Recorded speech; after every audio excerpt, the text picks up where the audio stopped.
I was in the pit team trailer, hunched over telemetry logs, trying to make sense of a spike in tire temps during the last run, when Marty barged in like he owned the damn world. No knock. Just blew the door open and walked straight up to me with that smug half grin, the one he always used when he wanted to sound wise, but was really just flexing power he hadn't earned. "Shelby," he said, drawing out my name like it was gum on his shoe. "If you go against me, you'll regret it." I didn't flinch, just stared at him, gave a nod like I was agreeing. But inside, I was done playing the quiet one. What he didn't know was that I already had what I needed, and he'd handed it to me on a silver platter. "Quick note, before we start, how's your day going and where are you joining from?" I'd been with Falcon Racing for almost 9 years. Started out as a parts coordinator, back when they were still building up the junior program. Worked my way up, quietly. I made sure engines didn't explode, tires weren't outside spec, and nobody's spine got snapped by a bolt someone forgot to torque down. Marty never noticed, never cared. He was the kind of guy who thought the race ended when the press conference started. That's how he screwed up.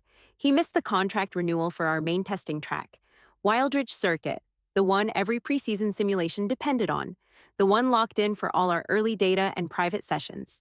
He forwarded the lease renewal email to ops with a lazy, "Take care of this." They assumed it was handled. It wasn't. I caught it by accident while reviewing supplier invoices. The lease was still sitting there, unconfirmed. I opened it, read it twice. My heart pounded so loud I could barely think. If someone else took that slot, we'd lose all our testing data, all the sponsor showcases. It would blow our whole season. I could have told him. Could have walked right in and flagged it. But I remembered the last time I tried that. It was some other issue. A bad order on brake rotors, I think. He brushed me off with a smirk and said, "Stick to tire pressure readings, Shelby." So I did. I kept my mouth shut. But this time, I didn't walk away. I walked straight into his blind spot. And I never looked back. That same night, I got on the phone with my cousin Nate. He'd been in motorsports for years, never went corporate, just stuck with private circuits and backdoor track deals. I told him exactly what I needed. "Is Wildridge still open for lease?" He didn't even ask why. Give me 24 hours. By the next evening, he had everything. The lease was active but unsigned. The track owner was open to a private deal. It wasn't cheap. Marty had always paid the long-term rate, but this short-term slot came at a premium. Still, it was doable. I had savings, years of side jobs, bonuses, per diem I never spent. Marty never asked where my money went, just assumed I didn't have any because I wasn't loud about it. The clock was ticking. Nate told me the owner had 2 more inquiries lined up. I had less than 2 weeks before the slot vanished. I didn't wait. I wired the deposit that night. Quiet, clean. No shared accounts, no company connection. I sent Nate the confirmation and told him, "Make it official." The next morning, when Marty stormed into the trailer and gave me that little threat, he had no idea I already owned the ground he thought he was standing on. I drove out to Wildridge after work. It was dusk, orange sky, quiet lot, garage doors locked. No one around but the site manager. Guy named Al, mid-60s, still wore his old team jacket like it was armor. "You're the new leaseholder?" he asked, flipping through the paperwork. "Yeah, keep it running as is. Low profile, no announcements." He nodded. "You got it. This place'll stay cold and quiet till you say otherwise." I walked the track that night. Stood at turn 4, the fast left where we always lost time on new setups. I pictured the prototypes, the timing gear, the press drones, all of it still scheduled under Marty's name. Except now, it ran through mine. The rest of the week, I played it cool. Came in early. Double-checked fuel orders. Monitored tire compounds like nothing had changed. Nobody looked at me twice. Marty was too busy chasing press calls and stroking sponsors to even glance my way. But I was watching everything. He was still talking like the track was ours. Mentioned it in 3 meetings. Told the aero team to prep for full testing the week after next. Bragged that we'd have the whole place to ourselves, uninterrupted. I just nodded along. "Sounds good," Nate called once during lunch. "You want me to keep monitoring access requests?" "Yes. Tell me if anyone from Falcon tries to contact the owner or manager." "So far, nothing." "Perfect." Friday night, I went back to the track. Al met me at the gate. "Still quiet," he said. "Got your name on the lease and keys in the drawer. You want new signage?" "Not yet."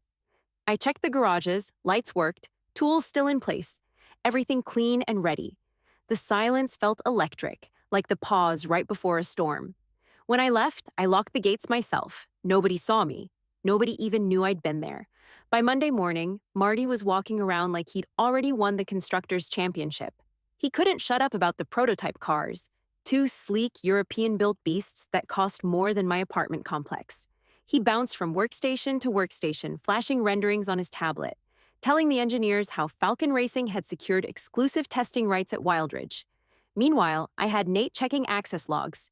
Still nothing, he told me that afternoon. No contact. No request. Not even a casual email. Marty was parading the upcoming test like it was a done deal. But nobody from Falcon had even reached out to the owner. They were operating on pure assumption, and Marty was feeding it like gospel. I called the site security guy, Jim, former Marine, did 2 tours and ran the Wildridge gate like it was a checkpoint in Kabul. I introduced myself. Name's Shelby Monroe. I signed the lease for Wildridge Circuit last week. You'll be getting formal ID and access rosters from me directly. He didn't hesitate. Understood. If anyone from Falcon Racing shows up, they'll need your written approval, he said. I don't open the gate for just a logo. You'll follow my instructions to the letter? Every damn word, he replied. Just say the word. That Friday, I drove past the track after dark. Security lights were on, garages spotless, gates locked. Jim was at the booth, coffee in hand, nodding as I rolled by. He didn't wave, didn't smile, just gave me that firm nod like, we're good. Saturday morning, I organized everything. Lease copies, payment receipts, communications with the track owner. I backed them up twice. One set went in a fireproof lockbox at my sister's place in Tulsa, the other in a downtown safety deposit box. I even printed off the digital timestamp of the wire transfer. Paper doesn't lie. By Sunday night, I'd memorized every clause in the lease, especially the one that said access without tenant permission was a breach. Marty had no clue. He still thought he could just drive up and flash a badge. Monday morning, he gathered everyone in the conference room. Next week's testing is our big show, he announced, hands in his pockets like some hotshot crew chief. Sponsors are flying in. Press will be minimal, just the insiders. These prototype runs will shape the whole season. He turned to the engine crew. This is your moment. Don't blow it. Then to logistics. I want the cars staged by Thursday, equipment loaded by Friday, and everything at Wildridge first thing Monday morning. People clapped. Some even cheered. I didn't say a word. Just leaned back in my chair and let him play boss. He tossed around the usual buzzwords. Aerodynamic refinement, data integrity, brand visibility. All flash. No clue. He didn't know the track wasn't his anymore, and I wasn't about to tell him. I had one hand on my notebook and the other on my phone, watching the time tick down. 6 days to go. At exactly 8:21 a.m., my phone buzzed. Jim, trucks are here, he said. 1 lead driver, 2 semis. Guy in a Falcon team jacket demanding access. Says it's urgent.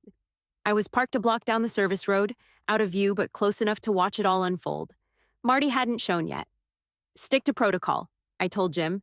No entry without my written approval. No exceptions. Copy that. 5 minutes later, I saw the company SUV roll in. Marty stepped out wearing his usual aviators, phone to his ear, strutting like he was about to get his name engraved on a trophy. He marched straight to the gate. Jim stayed put. Marty waved his team badge. Jim didn't even glance at it. He pointed to the sign that read, Private Property, Access by Leaseholder Only. Marty started yelling, gesturing wildly, dialing his phone while pacing like a teenager who'd just gotten grounded. My phone rang at 8:47. His name lit up the screen. Why the hell are our cars being blocked? He barked. Because it's not your track, I said. Dead silence. Then, you've got to be kidding me? This is sabotage. Do you understand what you've done? These are 6-figure assets. I signed the lease, I cut in. It's legal. I have all the documentation. You ignored the renewal deadline. Not my problem. You're an employee, he shouted. You don't make decisions like this. I didn't. I made a legal transaction as a private individual. You're the one who forgot to handle your job. Click. I didn't bother calling back. I just watched as he stood there outside the locked gate, helpless, jaw clenched so tight it looked like he might crack a molar. Inside the garages back at HQ, chaos was already spreading. I'd heard from one of the tire techs, no cars, no setup instructions, nothing coming in from the transport crew, just radio silence. By 10 a.m., people were milling around the garage like stray dogs, mechanics sitting on crates, engineers pacing. No one knew what was going on because Marty wasn't answering his phone. He was still out there, trying to figure out how to get onto land he didn't control anymore. By noon, I got a group text from logistics asking if I knew where the cars were. I didn't reply. Let Marty explain that one. That afternoon, I walked past the break room and heard 3 different people whispering about delays, reschedules, backup plans. Nobody had answers. I just kept walking, grabbed a fresh torque sheet, and acted like it was just another Monday. At 11:08 a.m., I sent the email. Subject line: urgent, leaseholder clarification, Wildridge Circuit message body. 1 sentence.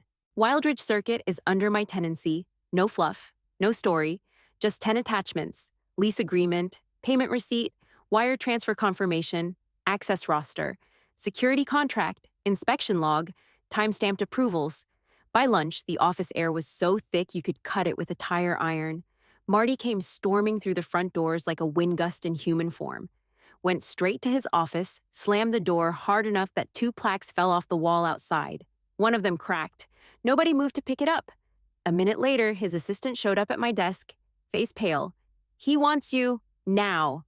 I stood up, tucked my phone in my pocket, and walked down the hallway like I was headed to lunch.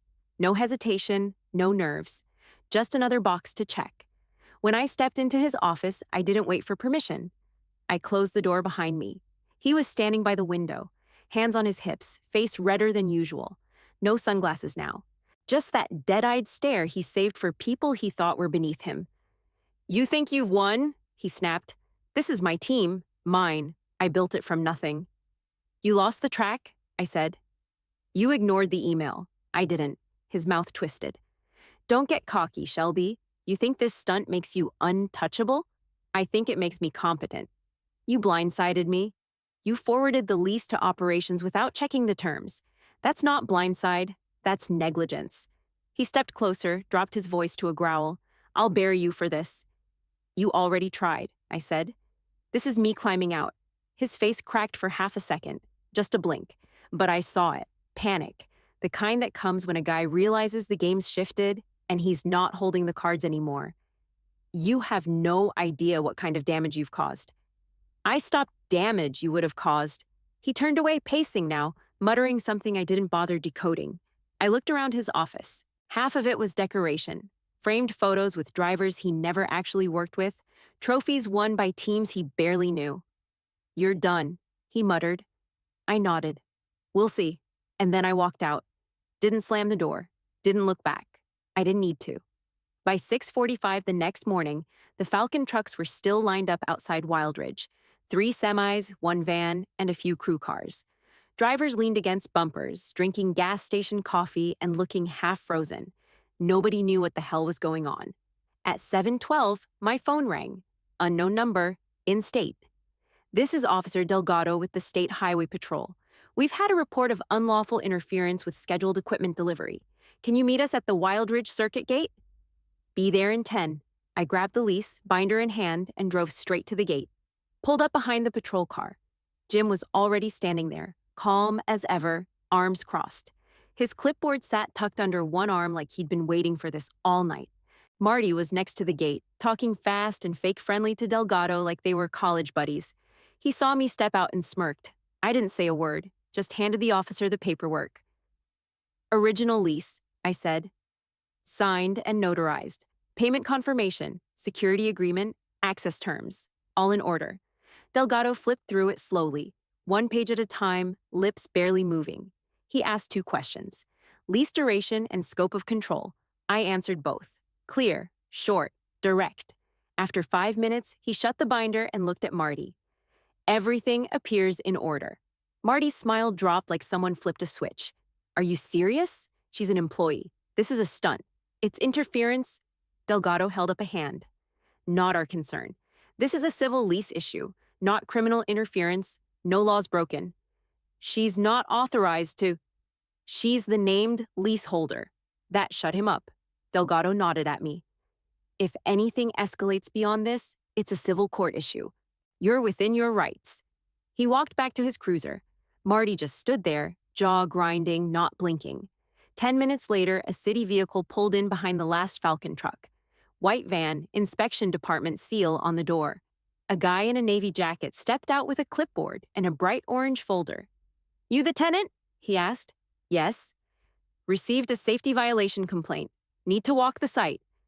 Jim opened the gate for us. Marty tried to follow. Tenants only, Jim said flatly. You'll wait outside.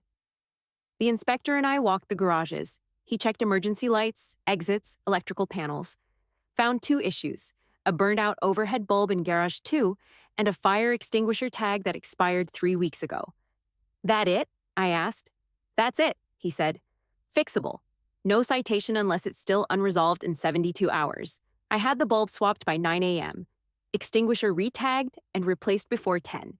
Took photos, filed confirmations, and emailed both to the inspector by noon. Case closed. I walked back out front just in time to see Marty finally get back in his SUV. He didn't look at me. He couldn't. At exactly 11:30 a.m., I opened my front door to a guy in a windbreaker holding a manila envelope. Shelby Monroe? He asked. Yeah. He handed it over. You've been served.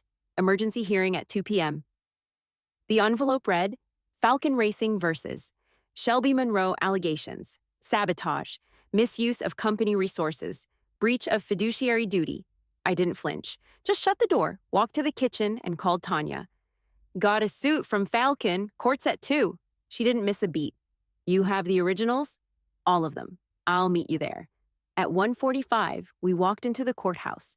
Marty was already seated with 2 attorneys in full corporate armor, tailored suits, perfect hair, Bluetooth earpieces. He didn't look at me, didn't even blink in my direction. Didn't matter. He wasn't the one I needed to see. The judge called the hearing to order at exactly 2:01. Female, mid-50s. No patience for posturing. Marty's lead attorney stood up. Your Honor, this is a case of employee sabotage. Ms. Monroe used privileged information and internal scheduling to block access to a critical asset. Tanya cut in. Calm, firm, objection. This was a personal transaction conducted outside company channels, with personal funds, and no involvement of proprietary data. Let's establish the facts, the judge said. Ms. Monroe, do you have documentation? Tanya opened the binder like it was a weapon. Signed lease, wire transfer from a personal account, independent contractor agreements, security protocols, offer of sublease sent via certified email, rejected by the plaintiff. The judge scanned a few pages, eyebrows raised once. She turned to Marty. Did you renew the lease in question? Long pause. Marty's jaw moved, but no words came out. No, Your Honor. Did you receive an offer of sublease from the defendant? His lawyer jumped in. That's irrelevant. Did you refuse the offer? The judge asked again. Marty didn't lift his eyes. Yes? Then this court sees no unlawful action. Motion denied. This is not sabotage. This is a business failure disguised as a personal grudge. Gavel hit. Over. Outside, sunlight hit like a spotlight. Marty caught up to me on the courthouse steps. You think this is over? He said, voice low and sour. I looked him dead in the eye. It never should have started. He didn't answer. Just stared, like he was trying to pull victory out of ashes. Then he turned and walked away. Let him. The next morning at 7:12 a.m., the company-wide email hit. Subject line, Operational Interference by Shelby Monroe. My name in bold, twice. Marty's signature at the bottom. He called me a threat to continuity and chain of command, said I'd undermined leadership trust, and acted against the best interest of Falcon Racing. No mention of the lease, no context, just spin. By 8 a.m., my phone wouldn't stop ringing. Some texts were short. What the hell? Others were angrier. Is this true? A few from the pit crew just said, you good? Half the team was confused, some pissed off. The rest? Just waiting to see where it landed. At 9:30, I walked into the boardroom. The mood was arctic. 12 seats, 10 filled. Richard Hayes, board chair, sat dead center, sharp navy suit, no smile. Legal head 2 seats down. HR director beside her. Marty sat at the far end, tapping a pen like it was Morse code.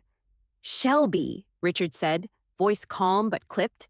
We've read the complaint. We need to hear directly from you. I nodded, placed a folder on the table, and opened it. Everything's here: lease, payment confirmations, signed inspection records, photos from the walkthrough, and the sublease offer I sent to Marty. I passed the documents down. Legal flipped through them first. HR followed. You acted alone? Richard asked. Yes, I said. On personal time. With personal funds. No company accounts. No Falcon property. The legal head looked up. Everything supports that. Richard turned to Marty. You missed the lease renewal? She exploited a technicality, Marty snapped. She used inside knowledge and, no, Richard cut in. She used her brain. You forwarded a critical contract like it was junk mail. Then you tried to force entry onto land we didn't own. Then filed false complaints and shamed her in front of the entire company. Marty started to speak again, but Richard held up a hand. Stop. You had your chance. She didn't sabotage anything. She saved us from an even bigger PR disaster. Marty stared at the table, pen still in hand. Pen. Richard looked back at me. Shelby, we want you to lead compliance and operations strategy. Full authority. You'll report directly to this board. I took a breath. I'll accept, on one condition. Go ahead. My name goes out in the next email, in bold, same size. But this time, it says the truth. He nodded. Agreed. Marty stood up fast. Chair scraped across the floor. This is a mistake, he muttered. Richard didn't even look at him. The mistake was thinking no one else in the room had a spine. By noon, the new email was live. Subject, leadership update, Shelby Monroe. It praised my foresight, called my actions decisive and instrumental in preserving strategic resources.